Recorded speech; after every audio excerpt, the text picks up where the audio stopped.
The Perseverant IAS. चलिए शुरुआत करते हैं अपना डेली करंट अफेयर का सेशन जो कंटिन्यू चला आ रहा है स्टैटिक लिंक के साथ। अपने करंट अफेयर के प्रोग्राम को आगे बढ़ाते हुए शुरू करते हैं। क्या है आज का इम्पॉर्टेंट करंट अफेयर आपके लिए? ओपीएम प्लांट इम्पॉर्टेंट है, ठीक है, इसको देखेंगे, ये न्यूज़ में है अपने, ठीक है, ओपीएम प्लांट। उसके बाद एक्सरसाइज डेजर्ट नाइट भी इम्पॉर्टेंट है, ये एक्सरसाइज हुआ है। पिछले वीडियो में भी आपको हमने कई एक्सरसाइज के बारे में पूरा बताया था कि 3 तरह का मिलिट्री एक्सरसाइज होता है इंडियन आर्मी के साथ। एक है आपका डोमेस्टिक एक्सरसाइज, बायलैटरल एक्सरसाइज और मल्टीलैटरल एक्सरसाइज। तो उसी में से एक है आपका एक्सरसाइज डेजर्ट नाइट, ये जो है बायलैटरल एक्सरसाइज है, तो इसको देखेंगे। ग्रेट इंडियन बस्टर्ड के लिए जो है आपको सुप्रीम कोर्ट ने कुछ ऑर्डर किया है तो इम्पॉर्टेंट है, इसको देखेंगे। और CoRover.ai, ये जो है भारत का पहला भारत GPT AI लैंग्वेज जो है स्टार्ट हुआ है, इसको देखेंगे। और एक मेंस का क्वेश्चन जो काफ़ी इम्पॉर्टेंट है उसे देखेंगे, ये हमने पहले ही पढ़ लिया है पिछले प्रीवियस करंट अफेयर में। आप देखिएगा ये सारे टॉपिक जो है इम्पॉर्टेंट, सूर्योदय योजना, मास्क इन अयोध्या, और इसके बाद भी बहुत सारे टॉपिक्स हमने पढ़े हैं। आप अगर कंटिन्यू है तो आपको सारा टॉपिक पता होगा। एग्जाम से जो रिलेटेड है आपके सब आपको मिलेगा यहीं पर, ठीक है। तो आगे बढ़ते हैं और शुरुआत करते हैं अपने पहले करंट अफेयर की। तो पहला क्वेश्चन से शुरुआत करते हैं।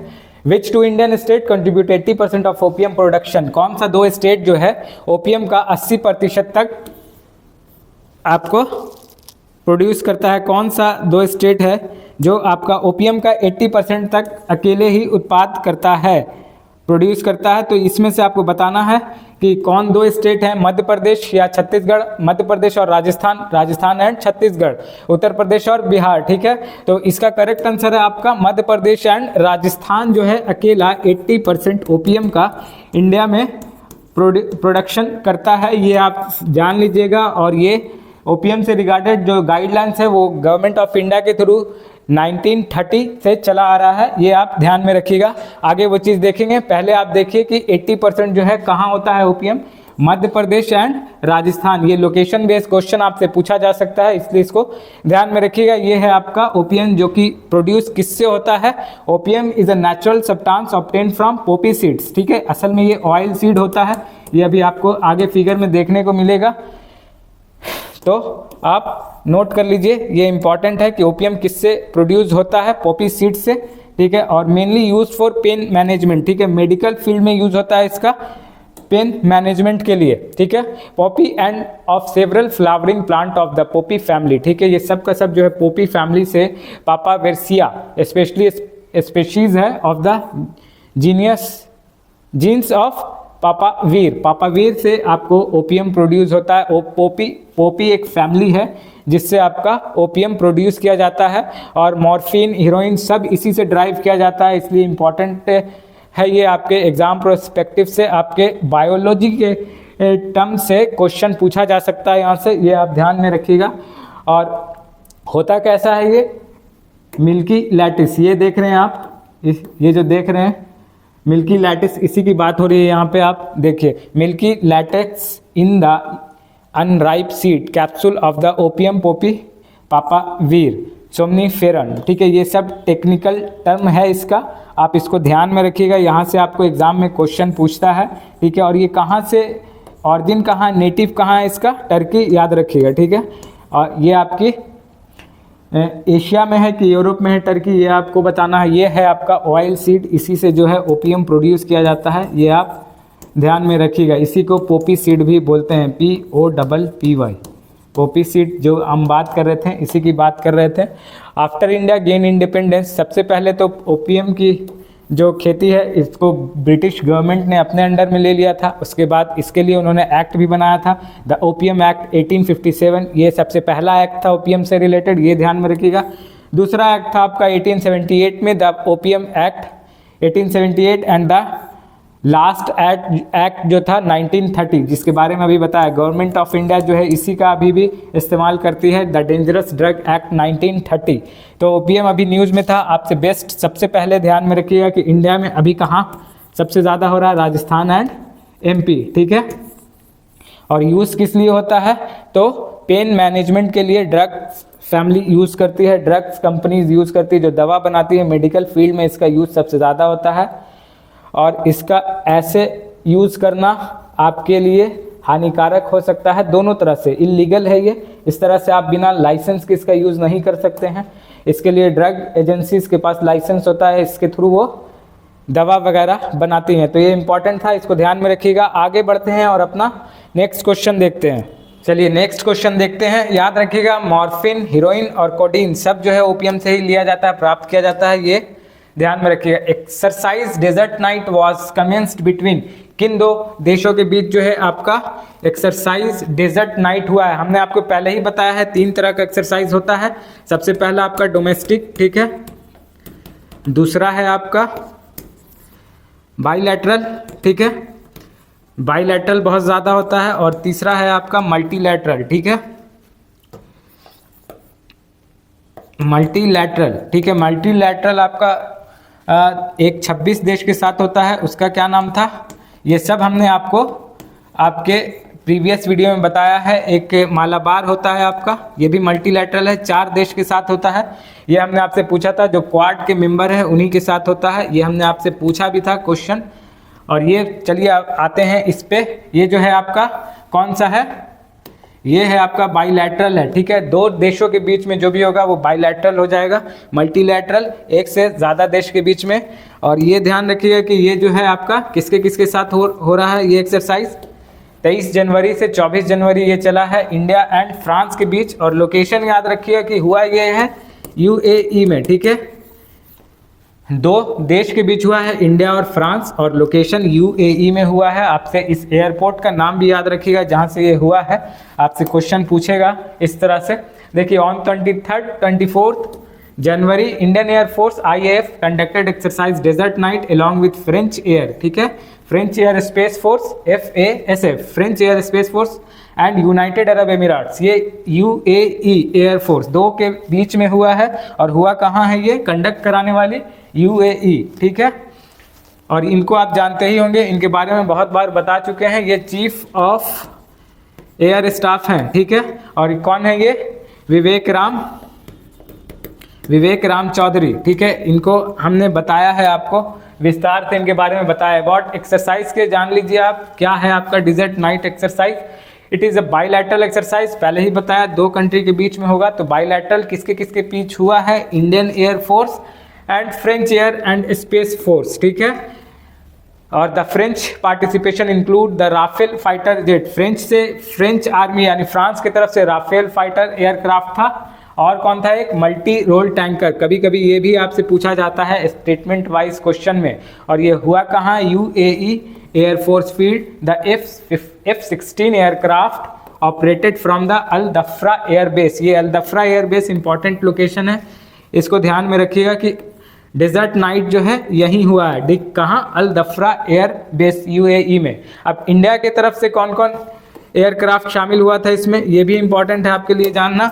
इंडिया की तरफ से हुआ था आपका IAF Indian air force comprise Sukhoi 30 MK1, Sukhoi 30 हमने कहाँ से लिया है, ये हमने लिया है आपका रशिया से, ठीक है। याद रखिएगा आपका सुखोई 30 MKI रशिया का है। MiG-29 भी सोवियत यूनियन यानी रशिया से ही लिया है हमने, ठीक है। और जैगुआर ये फ्रेंच से लिया हमने, ये ध्यान रखिएगा, ठीक है। ये तीनों एयरक्राफ्ट हमने अलग अलग जगह यानी 2 रशिया सुखोई 30 और MiG-29 ये रशिया का है। ये क्वेश्चन ये सब पूछता है आपसे एग्जाम में, इसलिए यहाँ पर नोट रखिएगा, आप नोट कर लीजिएगा अपने नोटबुक में। और जैगुआर हमने लिया है फ्रेंच से, फ्रांस से यानी कि, ठीक है। और हमारा राफेल भी कहाँ का है ये आपको बताना है, ठीक है। और एक चीज़ याद रखिए कि हम फ्रांस से और कौन कौन सा एक्सरसाइज करते हैं, फ्रांस के साथ और कौन बाइलैटरल एक्सरसाइज होता है, वरुण होता है नेवल एक्सरसाइज, गरुड़ होता है एयर एक्सरसाइज, और शक्ति,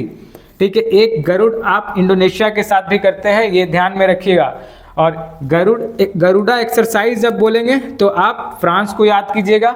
और गरुड़ा शक्ति एक एक्सरसाइज अगर बोलेंगे, इसी गरुड़ा के आगे शक्ति लगा रहेगा तो याद रखिएगा वो इंडोनेशिया के साथ होता है, ठीक है, इंडोनेशिया के साथ होता है। या आप कंफर्म करके बताइएगा कि होता है कि नहीं होता है, ठीक है। 3 वैसे एक्सरसाइज हम करते हैं किसके साथ, फ्रांस के साथ, ठीक है। और एक चौथा एक्सरसाइज कौन हो गया फ्रांस के साथ, डेजर्ट नाइट। ठीक है, आगे बढ़ते हैं और नेक्स्ट क्वेश्चन देखते हैं अपना। ये सारे एक्सरसाइज आपके एग्जाम के पर्सपेक्टिव से इंपॉर्टेंट है, इसको आप नोट रखिएगा अपने नोटबुक में, क्योंकि यहाँ से आपको क्वेश्चन देखने को मिलेगा। आगे बढ़ते हैं और नेक्स्ट क्वेश्चन देखते हैं अपना। नेक्स्ट क्वेश्चन नहीं है, ये सुप्रीम कोर्ट का ऑर्डर है कि recently the great Indian bustard supreme court ask government, ठीक है, इनके स्टेटस के बारे में जो है ये पूछ रही है Supreme Court. Supreme Court recently directed the centre to come clean on its plans to save the critically endangered great Indian bustard. Critically endangered है यानी IUCN की कैटेगरी में, कैटेगरी 3 में है ये, एक्सट्रीमली क्रिटिकली इंडेंजर्ड में है, तो इनको प्रोटेक्शन, हाईली प्रोटेक्शन की ज़रूरत है। यहाँ पे इम्पॉर्टेंट ये है कि ये कौन से इंडिया के कौन से स्टेट में लोकेशन में पाए जाते हैं, ये जानना आपके लिए ज़्यादा इंपॉर्टेंट है। अबाउट ग्रेट इंडियन बस्टर्ड के बारे में जान लीजिए। इनका साइंटिफिक नेम एरोडेटिक्स निग्रीसेप्स है, निग्रीसेप्स, ये नाम याद रखिएगा। ग्रेट इंडियन बस्टर्ड बार बार आपके न्यूज़ में आता है, तो इसका साइंटिफिक नाम आपके लिए इम्पॉर्टेंट हो गया है, इसको आप याद कीजिएगा, नोट कर लीजिए। एग्जाम से पहले पहले ये आपको याद रहना चाहिए, क्योंकि इसका साइंटिफिक नाम आपसे ज़रूर पूछेगा। और हैबिटेट क्या है, ग्रासलैंड एंड स्क्रब लैंड्स। ठीक है, ये कहाँ पाए जाते हैं ज़्यादातर, गुजरात, मध्य प्रदेश और some part of Karnataka, Maharashtra and Andhra Pradesh. ठीक है, मेनली जो है ये जैसलमेर एंड बाड़मेर, ये जो है आपका स्क्रब लैंड वाला एरिया है, ग्रासलैंड, ड्राई ग्रासलैंड यही है। तो ये, और इसको क्यों इतना प्रोटेक्ट किया जा रहा है, क्योंकि टोटल 150 बर्ड्स ही बच रहे हैं, इसीलिए इनको जो है इतना प्रोटेक्शन देने की ज़रूरत पड़ रही है। They are one of the heaviest flying bird in India, ये भी आप ध्यान में रखिएगा। इस तरह से भी, इस पैराग्राफ से भी क्वेश्चन आपका बन सकता है। ठीक है, तो आपको हर तरह से चीज़ें जाननी है। यहाँ पे जो भी पॉइंट आपका लिखा हुआ है आपके एग्जाम पॉइंट ऑफ व्यू से इंपॉर्टेंट है। इनका तो लोकेशन सबसे पहले याद रखिएगा, गुजरात, मध्य प्रदेश, कर्नाटक, महाराष्ट्र एंड आंध्र प्रदेश। ठीक है, हेवीएस्ट फ्लाइंग बर्ड है इंडिया में ग्रेट इंडियन बस्टर्ड, और जैसलमेर और बाड़मेर ये लोकेशन ज़रूर याद रखिएगा, क्योंकि expert says only 2 district in Rajasthan जहाँ ये इनकी आबादी ठीक ठाक है। ठीक ठाक का क्या मतलब है कि 150 तो टोटल आबादी है, उनमें से सबसे ज़्यादा यही है, जैसलमेर एंड बाड़मेर। जैसलमेर और बाड़मेर से एक चीज़ और याद रखिएगा कि ये आपका टॉप 5 डिस्ट्रिक्ट, जो टॉप लार्जेस्ट डिस्ट्रिक्ट है आपके इंडिया का, उसमें से जैसलमेर एंड बाड़मेर भी आपके नंबरिंग में आता है। पहले नंबर पे कच्छ है आपका सबसे बड़ा डिस्ट्रिक्ट में, दूसरे नंबर पे लेह लद्दाख, तीसरे नंबर पे यही जैसलमेर है आपका, और चौथे नंबर पे आपका बाड़मेर से पहले बीकानेर को रख लीजिएगा। ठीक है, और 5वें नंबर पे आपका बाड़मेर है। तो यहाँ से ये बात भी आप ध्यान में रखिएगा, ताकि आपको याद रहे कि ग्रेट इंडियन बस्टर्ड आपका यही 2 डिस्ट्रिक्ट में ज़्यादातर देखा जा रहा है। इसीलिए सुप्रीम कोर्ट ने इसको ऑर्डर किया है कि इनका कंजर्वेशन ज़रूरी है। क्यों ज़रूरी है, क्योंकि ये IUCN के क्रिटिकली इंडेंजर लिस्ट में है। और ये लिस्ट कौन सा है, ये आपको बहुत बार बताया जा चुका है। ये लिस्ट तीसरा है, यानी हाईली प्रोटेक्टिव जोन में है ये आपका ग्रेट इंडियन बस्टर्ड। ठीक है, टोटल काउंट 150 है पूरे इंडिया में, तो आप समझ लीजिए कि कितना कंजर्वेटिव ये बर्ड है। साइट्स के अपेंडिक्स 1 में होने का मतलब ना इनकी आप तस्करी कर सकते हैं, ना इनको आप एक शहर से दूसरे शहर ले जा सकते हैं, ना एक नेशन से दूसरे नेशन ले जाना इसका आपके लिए काफ़ी ज़्यादा हानिकारक हो सकता है। आगे बढ़ते हैं, ये जो इंपॉर्टेंट चीज़ें थी आपको ग्रेट इंडियन बस्टर्ड से बता दिया गया। आगे बढ़ते हैं और यहाँ देख लीजिए, ये क्रिटिकली इंडेंजर्ड तीसरी कैटेगरी है। टोटल IUCN की कितनी कैटेगरी है, 7। एक्सटेंट इन वाइल्ड, यानी जंगल से एक्सटेंट हो चुके हैं। क्रिटिकली इंडेंजर्ड 80% जो है आपका ग्रेट इंडियन बस्टर्ड विलुप्त हो चुके हैं, इसीलिए क्रिटिकली इंडेंजर्ड में है ये। ठीक है, इसके बाद की कैटेगरी भी आप देख सकते हैं, ये चीज़ें आपको पहले भी बताई जा चुकी है। आगे बढ़ते हैं और अपना नेक्स्ट क्वेश्चन देखते हैं। भारत GPT, ठीक है, भारत GPT का भी आपसे फुल फॉर्म पूछ सकता है, क्योंकि चैट GPT का फुल फॉर्म पूछा गया था 69th में, तो भारत GPT का भी फुल फॉर्म आपसे पूछा जा सकता है। भारत का तो भारत है GPT, generative pre trend transformer. ठीक है, ये है आपका फुल फॉर्म GPT का, ये ध्यान में रखिएगा क्योंकि एक बार पूछ चुका है आपसे। और India's first large language model LLM develop किया गया है, किसके द्वारा डेवलप किया गया है? भारत GPT आपसे पूछा गया है ये क्वेश्चन, बताइए इसका जवाब दीजिए। ये बहुत ही इंपॉर्टेंट है, AI आर्टिफिशियल इंटेलिजेंसी से लगातार क्वेश्चन आपसे पूछा जा रहा है, मेंस में भी क्वेश्चन पूछा गया है 69 के। तो ये आपसे काफ़ी इंपॉर्टेंट है कि भारत GPT इंडियाज का जो पहला लार्ज लैंग्वेज मॉडल है LLM लार्ज लैंग्वेज मॉडल, ये जो है किसके द्वारा डेवलप किया गया है? CoRover.ai, Google, Bosch limited, Oracle financial service software, ठीक है, सब IT की कंपनी है और सब लगभग AI के फील्ड में काम करती है, तो आपको बताना है। ये जो है करेक्ट आंसर है इसका, CoRover.ai बैंगलोर बेस्ड कंपनी है, हेडक्वार्टर बैंगलोर में है, स्टेट आपका कर्नाटक हुआ, ठीक है। आगे देखिए इनका क्या रोल रहेगा। Bharat GPT integrate seamlessly with both voice and text, दोनों पे काम करेगा। ये लैंग्वेज बेस्ड एप्लीकेशन है, ठीक है, 22 इंडियन लैंग्वेज में ये सर्व करेगा, ऑपरेशन को परफॉर्म करेगा, ठीक है, ट्रांसलेट करेगा, आपके काम को आसान बनाएगा। CoRover.ai के थ्रू ये डेवलप किया गया है और आपके लिए ये इम्पॉर्टेंट हो जाता है कि आपसे डायरेक्ट क्वेश्चन सिर्फ यही बनेगा कि भारत GPT किसके द्वारा डेवलप किया गया है, तो आपको इस कंपनी का नाम याद रखना है। हेडक्वार्टर अगर पूछ दिया तो बेंगलुरु, और इसके फाउंडर कौन है? अंकुश तबरवाल फाउंडर हैं आपके CoRover.ai के, ठीक है। ये इंपॉर्टेंट था, AI based science and tech से क्वेश्चन बन सकता है आपका। आगे बढ़ते हैं और अपना मेंस का क्वेश्चन लेते हैं। भारत GPT ये रहा आपका, भारत का अपना AI टूल हो गया ये। आगे क्वेश्चन देखिए, When was first Republic Day celebrated? Explain the beauty of first Republic Day in your own words, ठीक है। पहला गणतंत्र दिवस कब मनाया गया? पहले तो आपको गणतंत्र दिवस की शुभकामनाएं बहुत सारी। इस दिन आपको रिटन डॉक्यूमेंट मिला आपके देश का, ठीक है, रूल बुक मिला आपके देश का। पहला गणतंत्र दिवस कब मनाया गया था? पहले गणतंत्र दिवस की खूबसूरती को अपने शब्दों में समझाइए। क्वेश्चन बहुत ही देखने में आसान है, लेकिन शब्दों की गहराई को अगर आप समझिएगा तो आपके लिए ये लिखना बहुत मुश्किल है।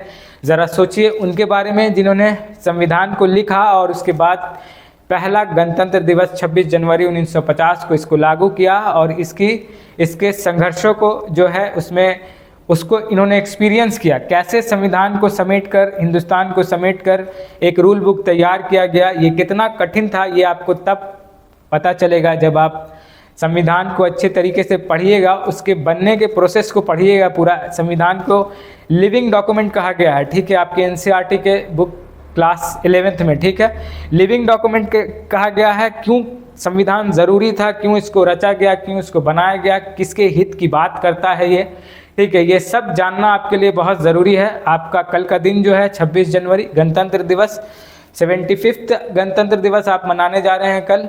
और ज़्यादा इम्पॉर्टेंट ये है कि आप ये सोचिए कि पहला गणतंत्र दिवस कैसा रहा होगा, ठीक है, वही आपको बताना है, क्यों ज़रूरी है। सुचित्रा कृपलानी जो कि ड्राफ्टिंग कमेटी में भी थी, इनका भी योगदान है, रेणुका राय, ठीक है, इन सब वोमेन ने जो है अपना सहयोग दिया, तब जाके आपके पास जो है कंप्लीट डॉक्यूमेंट आया एक, जिसको आप इंडियन कॉन्स्टिट्यूशन कहते हैं। इसमें क्या किन विचारधाराओं पे ये तैयार हुआ है, किन के हित की बात है? रेणुका राय, सुचित्रा कृपलानी, उसके बाद पूर्णिमा बनर्जी, ये सब ऐसी औरतें थीं जिन्होंने अपनी मेहनत से अपने विचारों को देखते हुए आपके लिए ये कॉन्स्टिट्यूशन रेडी किया। ड्राफ्टिंग कमेटी में तो आप बात पुरुषों की करते ही हैं, BR अम्बेडकर, अल्लादी कृष्णा स्वामी अयंगर, KM मुंशी, इन सब का नाम तो आप सुनते ही हैं, लेकिन इनमें महिलाओं का भी क्या रोल रहा है, ये आपको कब पता चलेगा? जब आप इसको पढ़ेंगे, इसको जानेंगे, इसको समझेंगे, ठीक है। तो आप उस चीज़ को पढ़िए और फील कीजिए कि इनका कैसा रहा होगा जिन्होंने इस कॉन्स्टिट्यूशन को बनाया। और उसके बाद पहला गणतंत्र दिवस आज़ाद भारत में, आज़ाद भारत को एक आज़ाद संविधान की ज़रूरत थी, एक सोवर्निटी की ज़रूरत थी, उस सबको समेटा गया और समेट कर एक देश, एक हिंदुस्तान तैयार किया गया। और ये हिंदुस्तान कैसे आगे बढ़ेगा, इन सब चीज़ों को जो है आप फील कीजिए, तब जाके इस आंसर को आप लिख पाइएगा कि कितना कठिन था, कितना मुश्किल था उसको तैयार करना, ठीक है। आगे संविधान जो है, जिस निर्माताओं ने इसका निर्माण किया है, इसको 100 साल आगे का समझकर बनाया है। ये बात भी आपको पता चलेगी जब आप पढ़िएगा, इसको समझिएगा, तब आपको पता चलेगी कि क्या इनका थॉट था, क्या इनके विचार थे, ठीक है। इसको अपने शब्दों में लिखिए, तब आपको मज़ा आएगा तब आप समझिए कि क्या है गणतंत्र दिवस और क्यों इसको हर साल आप सेलिब्रेट करते हैं, क्यों मनाते हैं। जब लेकिन इसके एसेंट को फील कीजिएगा तब आपको इसका पता चलेगा। चलिए, ढेर सारी आपको शुभकामनाएं किसकी, कॉन्स्टिट्यूशन डे की, रूल बुक की।